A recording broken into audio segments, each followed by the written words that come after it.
Hello everyone, it's me Ben Almaden and welcome to this very special edition of Entertainment Zone. I am here at last with my in-depth spoiler discussion of Star Wars The Force Awakens. Now you're probably thinking, Ben, it's the start of February now, why has it took so long to make this? Well, here's why. Firstly, I wanted Christmas and New Year out of the way. It's a busy time for everyone. Making videos isn't always feasible at that time and everyone's busy, and not only that, I also wanted everyone to have enough time to see the film, and amazingly there were people I knew who still hadn't seen the film until mid-January, so I thought, right, we'll get January out of the way, and then when February rolls around we can do a big in-depth discussion of The Force Awakens. Now, it goes without saying, if you haven't seen Star Wars Episode 7 The Force Awakens and you're watching this video, you're going to get spoiled. Why are you watching it? You're crazy. It's a bloody good film, so go and check it out and then return here and watch this video. Okay, so let's get straight down to business, guys. I've got my iPad ready with a list of notes of things I want to talk about. So I guess the first thing we need to talk about is Kylo Ren and him being Ben Solo. We had all speculated about this prior to the film's release, of him being the offspring of either Luke or Han. And, I'm really glad they went with Han and Leia because it explains well why Han and Leia aren't together now, or why they've kept their distance from each other, because of everything that's gone wrong with Ben and him turning to the dark side. It's brought some real good storylines. There's been a mixed reaction to Kylo Ren. Some are saying he's an emo, too emotionally invested, but for me this is what makes Kylo a great villain, and very worthy of his place as villain in the Star Wars saga. For me personally, I think, having that emotional conflict, it's brilliant. We had Anakin falling from the light to the dark side, and now we have Kylo Ren, who's already done that as a child and grown up as part of the dark side.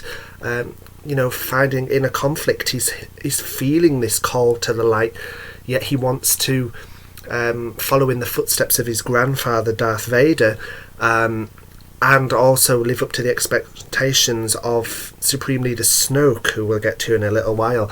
And he's quite unpredictable. No one knows what he's going to do next, and I like that about Kylo.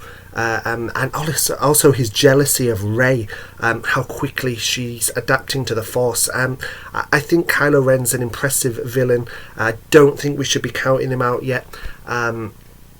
And his scenes with Han were amazing, and that does bring us to perhaps the biggest spoiler of the movie, the death of Han Solo. I remember when Star Wars Episode 7 was first announced, and the first thing I thought of was, when we knew that Harrison was back, I thought, oh, that's it, we've lost Han. And it's an interesting one. I would imagine that Harrison Ford has said, I'll come back and do one if the storyline's right. We know Lawrence Kasdan, who co-wrote the film, wanted to have Han killed off back in the original trilogy, just like Harrison. So it doesn't really surprise me at all that we've lost Han. But that's not to say that Harrison was doing this for the money by any means. You could tell he was really enjoying it. I think, and it didn't feel like him going through the motions. He really was playing Han Solo. And they gave him a poignant death, helping his son, or trying to help his son with all these conflicting emotions. They've been reunited after all this time, and he wants so badly for his son to join the light side again and become Ben Solo once more, and Ben gives into the dark side and kills Han. And it was a real poignant death scene. Had he have just been blown up in a spaceship, or died of old age or something, it wouldn't have been the same. And as I say, going back to this dysfunctional family unit of Han, Leia and Ben, the scenes between Carrie Fisher and Harrison Ford were so beautiful. Seeing them reunited, there's a lot of hurt between them, but still so much love. And the scene where Leia through the Force feels that Han is gone, that was just, it was so emotional. It really pulled on the heartstrings. So of course I'm going to be gutted to not have Han around anymore. He's an iconic character, he's a fun character, and 30 years later he's still doing what he does best. But at least they gave him a proper send-off and a poignant death scene, in my opinion.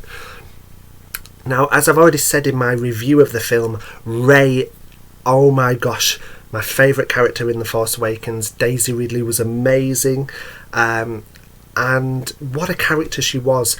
But something that surprised me was that Rey's parentage was still unknown by the end of the movie. Prior to the release of the film, there's a lot of rumours going around about who Kylo Ren's parents were and whose Rey's were. Now, as obvious as it may be, I really do think Rey is going to be the daughter of Luke. She's got to have some connection to Luke. In my opinion, I think Luke has sent her to a desert planet because he knows it works. Obviously, he's not going to send her to Tatooine for, obvious reasons. The Empire would look there straight away. But he sent her to another desert planet. That's my opinion. She's got very, very strong connection to the Force. Just like Luke had, both of them learned the Force very, very quickly. More so Rey, though. It's the Skywalker saga. Yes, I think we're going to be seeing the journey of Kylo Ren over this new trilogy, but also Rey. And I know it was taken from the Return of the Jedi, but we have that teaser trailer with Luke saying, the Force is strong in my family. I have it, my father had it, my sister has it. You have that power too. Surely it's got to be about Rey. At the very least, I think Rey has trained with Luke and somehow survived the massacre by the Knights of Ren. And I think Luke's definitely wiped her mind. It's an interesting one because, Kylo's obviously older than Rey. So maybe she wasn't even there at the massacre, because Kylo's older than Rey, but not, I wouldn't say significantly older. I'd say Rey's maybe meant to be 18, 19, Kylo early to mid-20s. So would she have only been, the small girl that we see in her vision as she's left behind on Jakku at the time of the massacre? I'm not sure, but obviously they've thought about where they're going with this, and at the end of the film we leave Luke and Rey together, so it's going to be interesting in episode 8 to see what they have to discuss, how she's going to train and how she's going to bring Luke back into the fold, reunite her with Leia, bring him to the Resistance and the New Republic. But I just truly believe Luke has to be the father. Han definitely gives her some knowing looks, as if to say, oh, Rey, okay, yeah, I could know that name. And that could also imply that Rey is the daughter of Han and Leia and sister of Kylo Ren, but I don't think they'd go there. I think if that was the case, they'd have already announced it. I think, like Kylo Ren saying, oh, Han Solo is the father you never had, you'd have been so disappointed. I think it's all red herrings. Yes, it might be obvious that it's Luke who is the father, but it makes the most sense. However, in Rey's vision, we do hear Obi-Wan Kenobi talking, played by both Alec Guinness and Ewan McGregor, and we do hear Obi-Wan say, Rey, these are your first steps. There have been theories going around that Rey is the descendant of Obi-Wan, but surely we would have known that Obi-Wan had children. Would he really have kept that a secret? I find that a bit of a stretch, to be honest. We mentioned Luke as well. Obviously, he wasn't in the film till the very end. This had been going around as a rumour prior to the film, so it didn't surprise me. I'd kind of hoped it wouldn't be the case because I love Luke. I think he's an amazing character. But now, having seen the film, yes, it was the absolute right thing to do. It got all the major players where they needed to be. You know, Han, Chewie, Leia, Finn, Rey. It was just amazing. And you know, when you see Rey find Luke at the end, and you know, we hear Binary Sunset playing, you know, as they're reunited, it was just such a touching and breathtaking moment. And what an easy role for Mark Hamill. Next thing I want to touch on is the Starkiller base. Okay, it's a cool weapon. We see it destroy star systems, multiple planets at a time. It's cool. I like it. But it's essentially an even bigger Death Star. We've seen that twice already. And it kind of does have the same weak point, you know. So you have to think, really? I'm just hoping now this is the last Death Star-like device, planet, machine, whatever that we see. I hope we have something new for the climactic battles of episodes 8 and 9. It worked, and the sequences on Starkiller Base were amazing, and the destruction of it was amazing. I did enjoy it, but I can understand why some fans are a little disappointed that it was essentially another Death Star kind of thing.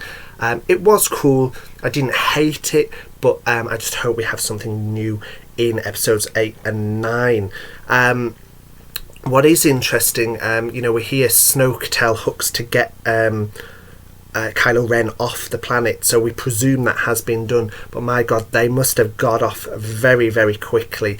And the same goes with Captain Phasma. Now, Gwendolyn Christie has confirmed she's back in the role of Captain Phasma for Star Wars Episode 8, but how did she get off so quickly too? You know what I mean? Now, Captain Phasma actually is the next character and point I would like to talk about in my spoiler discussion. I was really, really looking forward to Captain Phasma, and I enjoyed her character. I liked her, but my god, you know, are they trying to make her like Boba Fett? Not only that she has a cool costume, but also that she's criminally underused. I know she's returning, as she said in episode 8, so hopefully we'll get a lot more of her. But she started off so badass at the beginning, and then they, you know, kind of made her, you know, Han and Finn made her their bitch at the end of the film. But she was barely in it, and she was such a cool character. I was surprised that Hux got so much screen time, but I'm glad he did, because Domhnall Gleeson played him fantastically. But that was my one gripe with Phasma. Whilst I did like her as a character, and I adore Gwendolyn Christie, she was criminally underused in this film. Now, someone else who was underused, but understandably so, was Supreme Leader Snoke, played by Andy Serkis. Now, before the film was released, I was firmly on the bandwagon that Snoke was Darth Plagueis, and they do even have the same musical cue. And you know, if you listen to Plagueis' theme from episode 3 and Snoke's theme from episode 7, they are extremely similar. But you know, I'm starting to think maybe it's just a coincidence, perhaps, unless, you know, they are going to change Snoke from being a Mun or Moon. I think it's pronounced Mun. How he was in the now non-canon story of Darth Plagueis, but at the same time, if they do decide to make him Darth Plagueis, and a new take on the character, that is going to be a very cool reveal. I thought Serkis played the character well. He was creepy and mysterious. We don't know a lot about him, but I want to learn so much more about him. I find him very intriguing.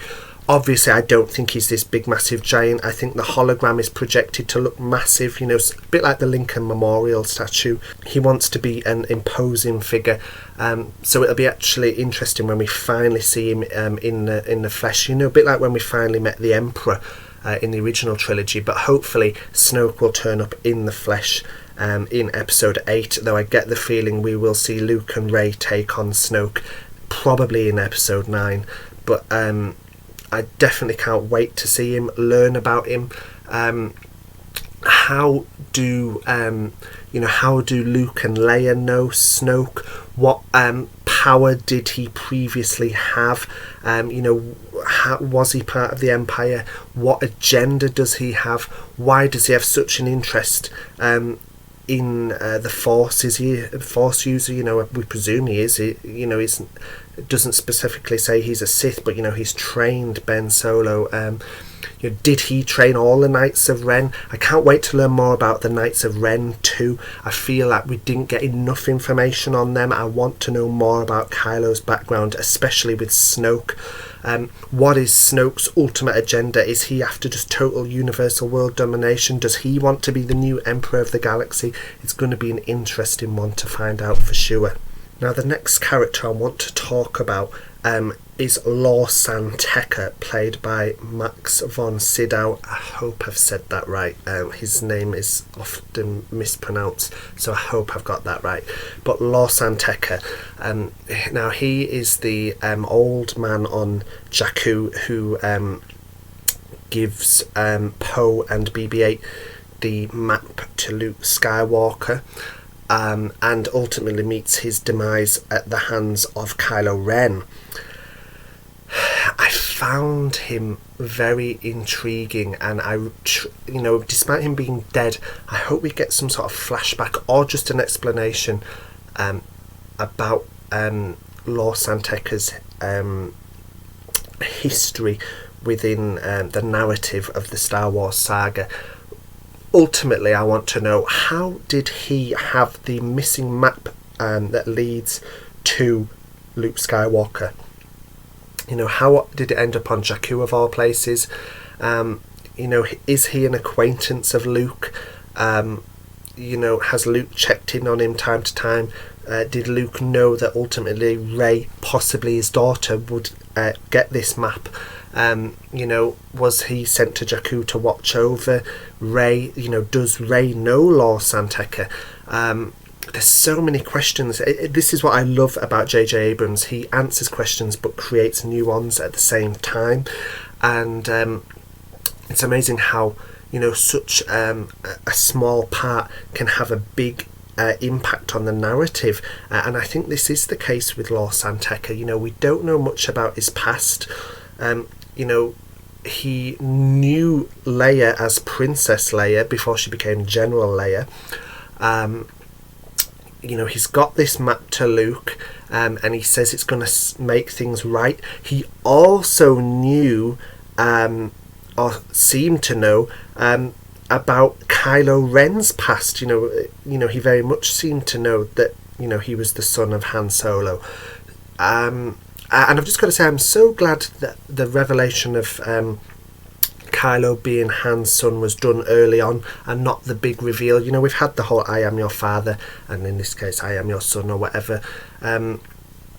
But we've had that big reveal before, so I'm glad they got it out of the way, because knowing early on that Kylo was the son of Han and Leia obviously built up that emotional context that ultimately led to Han's demise. But going back to Lawsan Tekka, he knows a lot. Is he a Jedi? Or was he part of the Republic? What is his role? I get the feeling he may have been the Obi-Wan to Rey, but that they never met. I truly do believe Luke is Rey's father. He sent Rey to Jakku, and I think he's asked Lawsan Tekka to watch Rey, keep his distance, but watch her from afar. It's very... I can't wait. I just hope this isn't a loose thread that doesn't get left, and remains unanswered. I hope they do tell us a little bit more about him. And we also need to talk about Maz Kanata. I loved this character. Lupita Nyong'o did a great job playing her. It's cool that she's an old acquaintance of Han. It's even more cool that She's Force sensitive. She, admits I'm not a Jedi, but she knows a hell of a lot about the Force. And the one question for me that I want to know is, how did she end up with the lightsaber from Cloud City, when Darth Vader chopped off Luke's hand back in Empire Strikes Back? Was she on Cloud City? Did she get it? Does she have people working for her who've salvaged it and took it to her? Some may feel it's not an important plot point, but I think it is, and I think we've got more to come from Maz. She has history with Han. Are we going to see it? We were meant to be seeing her with Leia, but that got deleted from the film. So will we see her and Leia reunite? Will we see Maz meet Luke? I just feel that she knows a lot more than is going on. She ultimately led Rey to the lightsaber, which created this Force vision for Rey. So what is the extent of Maz's powers and her knowledge? That's just something that's played on my mind regarding Maz from the film. So they're all the points I want to discuss. I know it's been a long video, but when it comes to Star Wars, especially this film, there's just so much to discuss. Let me know your thoughts on each of my points. Anything that you think I've missed that needs to be discussed that we haven't covered, let me hear all your thoughts and theories. I think I may do another video very soon talking about my hopes for episode 8. I've got complete faith in Rian Johnson. I think he's going to do a great job. J.J. Abrams has done a great job this time round. I love Star Wars. We've got Rogue One coming out this year. It's going to be amazing. But let me know all your thoughts now that we've all seen the film and the spoilers are out there. So don't forget, you can follow me on Twitter at BLMaden. That's BLMADEN. And Entertainment Zone is on Tumblr at entertainmentzone.tumblr.com. And for all the latest film reviews, news, please subscribe here on YouTube. So thanks for watching. Take care.